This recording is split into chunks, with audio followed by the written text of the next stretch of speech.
नमस्कार दोस्तों, मैं परीक्षित गुप्ता। आप देख रहे हैं द बिजनौर न्यूज। पेश है इस वक्त की बड़ी खबर। अमानगढ़ वन रेंज में बाघ के अवशेष मिलने से मचा हड़कंप। बाघ के अवशेष मिलने से वन विभाग में मचा हड़कंप। वन विभाग के उच्च अधिकारियों ने धामपुर में डाला डेरा। टीम ने बाप बेटे सहित 5 लोगों को लिया हिरासत में।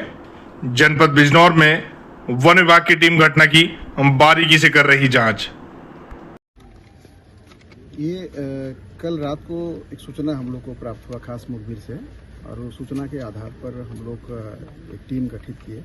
और टीम गठित होने के बाद जो जिस जगह का सूचना मिला था उस जगह पर हम लोग छापामारी किए।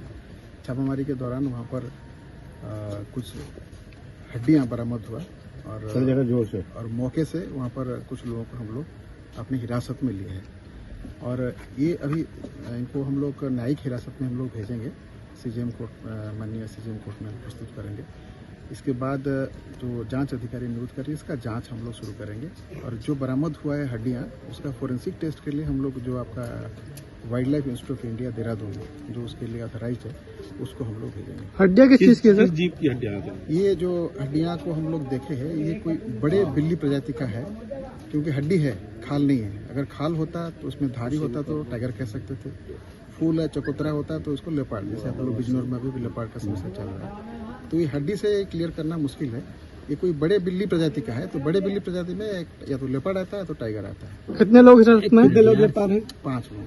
सर ये बताएं कि ये जो संरक्षित क्षेत्र में से मिला है, तो क्या आप मानते हैं कि ये जो नेटवर्क है इनका इतना कितना बड़ा है? क्या नेशनल है या इंटरनेशनल कोई नेटवर्क है इनका? ये इतना जल्दी इसको कहना मतलब ठीक नहीं रहेगा कि नेशनल है इंटरनेशनल है। कुछ गिरोह सक्रिय है, उसके वजह से रेड अलर्ट भी जारी हुआ है पूरा देश में। जहाँ जहाँ पर टाइगर स्टेट से हमारा, वहाँ पर रेड अलर्ट जारी हुआ है और सतर्क है हम लोग। घटना कुछ भी हो सकता है। वहाँ से उत्तरांचल बॉर्डर 1 किलोमीटर दूरी पर है और बगल में आपका कॉर्बेट टाइगर रिजर्व है, जहाँ पर टाइगर बहुतायत में है। और लेपर्ड का एरिया है। गन्ने के खेत में आप लोग दिख रहे, कल रात को ही हम लोग 2 लेपर्ड पकड़े हैं। तो उसमें अभी नेशनल इंटरनेशनल लिंकेज क्या है, उसका बैकवर्ड फॉरवर्ड जो हम लोग उसको चेक करवा रहे हैं। सर क्या मान रहे हैं इसमें वन विभाग की कोई लापरवाही है, और अगर है तो आप क्या कार्रवाई कर रहे हैं? फिलहाल तो हम लोग को अभी मुजरिम को न्यायिक हिरासत में भेजना है और सारे गुत्थी जो है उसको सुलझाने के लिए एक कड़ी को हम लोग जोड़ रहे हैं। और फिर हम आप लोग को बताएंगे जैसे जैसे जांच आगे बढ़ता जाएगा हम अपडेट करेंगे। अच्छा, अमानगढ़ रेंज में कितने ये टाइगर हैं आपको? कितने टाइगर है? 32। सर जो अवशेष मिले हैं वो कितने पुराने आपको लग रहे हैं, या एक पशु के हैं या ज्यादा के हो सकते हैं? एक ही पशु के हैं। कितने पुराने है ये? लगभग क्योंकि बरसात का दिन है, उमस भी है, डिकम्पोजिशन रेट बहुत ज्यादा होता है, तो अंदाज है 15-20 दिन पुराना है।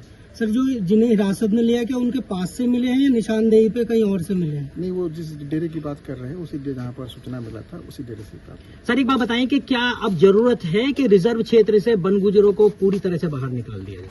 क्योंकि जब भी कभी टाइगर का शिकार होता है, किसी संरक्षित जीव का शिकार होता है, तो कहीं ना कहीं वन गुजरों का उसमें हाथ होता है। देखिए, पूरे देश में हमारा बहुत सारे टाइगर रिजर्व से ग्रामों को विस्थापित किया जाता है। वो विस्थापन जो है वो वॉलंटरी होता है, जबरदस्ती नहीं कर सकते। तो अगर यहाँ के लोग अगर वॉलंटरी जाना चाहते हैं तो उसको सरकार का उसमें बाकायदा पैकेज है उनको कि पर परिवार इतना दिया जाएगा या पर एडल्ट पर्सन जो है इतना धनराशि दिया जाएगा। वैसे प्रक्रिया अभी उत्तर प्रदेश में भी शुरू हो चुका है। कदनिया घाट टाइगर रिजर्व में हम लोग इसी साल करने जा रहे हैं। और वन गुजर अगर वो बाहर जाना चाहते हैं तो हम लोग उनको बाहर बिल्कुल। Thank you sir.